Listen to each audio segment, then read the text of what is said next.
Dun, dun. Hello! Hello! Hey. This is now What do we do? spring. Just went over this last. So what we did, we all watched one series, like you probably know if you've seen the intro for the season. And we're going to tell you what we thought about it. No spoilers. Noise. No. Noise spoilers. No spoilers. No spoilers. No! No. As in the opposite of yes spoilers. I'm Cindy, and this season I watched tanaka-kun by Niver. Yes. I am Renee, and I watched Niver. I'm Flip, and I've watched Joker Game. I'm Lars and I watched Mayoika, The Lost Village. I'm Luke and I watched Bunga Stray Dogs. So this season I watched Bunga Stray Dogs. It was all about a guy named Asushi-kun, an orphan who was saved from the street by Dazai, who then recruits him for a detective agency. The positive things about this show, it was really well animated, it really had a unique style, it was very rectangular, a really engaging plot, I really enjoyed it, and it really balanced out the tragic and the more serious stuff with the humor in the show. But then the negative, that's just one negative part about this show, and that is that the main character was really boring to me. I really didn't like him, and I didn't like that he was the center of the show. I was actually just watching it for the rest of the detective agency. As for the rest, it was a very, very good show. I really recommend it to you. I hope you watch it so you can watch the second season this autumn with me. So, double thumbs up for Bunga Stray Dogs. I watched Mayoika-kun I watched Mayoika last season. And Mayoika was basically about a group of people that wanted to get rid of their old lives. And they left with the group to a village that was lost, that nobody knew about. And they basically wanted to start a new life there. What I liked about the series is that at the start it had a really cool atmosphere and it seemed to be really building up to something.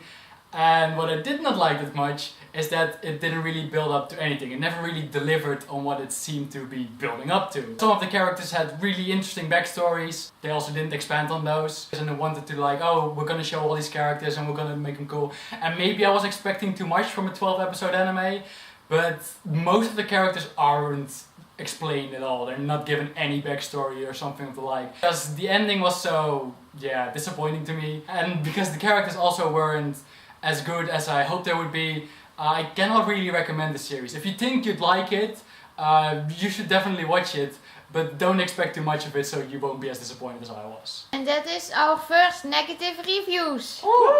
Okay, so I watched Joker Game. It's this anime about a group of spies that are part of a spy agency, and each episode, and sometimes a block of 2 episodes, it is a short story about one or sometimes 2 of the characters from the agency. It's them against another spy agency or against the resistance, for example. It's a very interesting and unique subject because it's about the Japanese spies who, it happens slightly before World War II, who are part of a country that gets allied with Germany, who are a well-known baddie during the Second World War. I mean, I think most people can agree with this. That's kind of interesting because you're kind of rooting for the bad guy, but I don't know any other good spy anime out there. So there's one small problem, big problem, kind of depends on how you look at it. Because it's all these small contained episodes, you kind of get this Scooby-Doo effect. Because you've watched 5 episodes that use the same formula, you can easily figure out the 6th episode. Let's say, okay, no, I can't say this because that's spoilers. No spoilers! Another problem is that I think one episode is slightly too short. Usually the series is faster at figuring out these things than you are. Around episode 8 I really didn't try to figure it out anymore because I would know that within 5 minutes I would get everything explained to me and I could have this Ocean's 11 kind of feel. But it's definitely a recommendation because at least if you like war anime, military anime, or espionage, or I don't know, Japan. If you're interested in Japan, go watch this particular anime. So I watched Niver this season, and Niver is about a group of weirdo kids that is being kidnapped and have to take part in this experiment where they all are connected by their pain. So they feel pain when the other feels pain. This way they are supposed to get connected more and more throughout the series. I want to say I really enjoyed this series. It's the first time in the arc that I enjoyed the series so much. I thought it was going to be an action-based series, but it wasn't. It was more about emotions and friendship and the characters itself. What was really great about this is that the characters were really nice and fun, and they had character development. I especially liked Nico. She's a really weird, funny little girl, and you expect her to be dumb, but she isn't. Throughout the series she actually says the things that needs to be said to move the other characters along and connect together even more than they already were. What I didn't like about the series is that there are also a few characters that feel a bit redundant. So for example, there is the purple haired guy who likes pain, and he's just weird. He doesn't add anything to the series. He barely has any connection with the others, so it felt like you could replace him with any of the other characters in every scene and it would be the same. And I didn't like it that the experimenters felt a bit like, I don't know why they are doing this. The first experiment I totally understood, but the second experiment, they knew it was wrong. But overall, I really enjoyed this series and you should totally watch it, especially if you like things like Anohana, tragic, kind of a coming of age stories, yeah, but with a bit of action.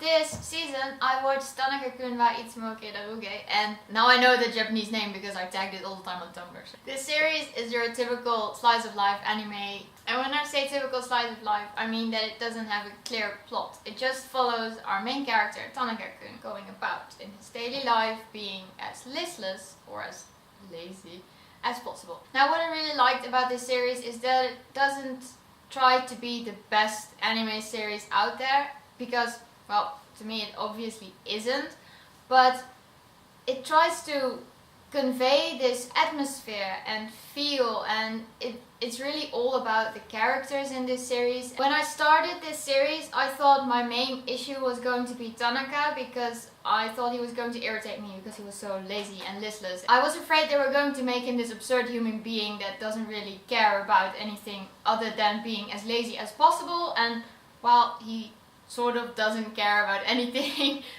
but being as lazy as possible, he did have his sort of morals, and he in a way developed and learned something throughout the series, and that made me like Tanaka-kun.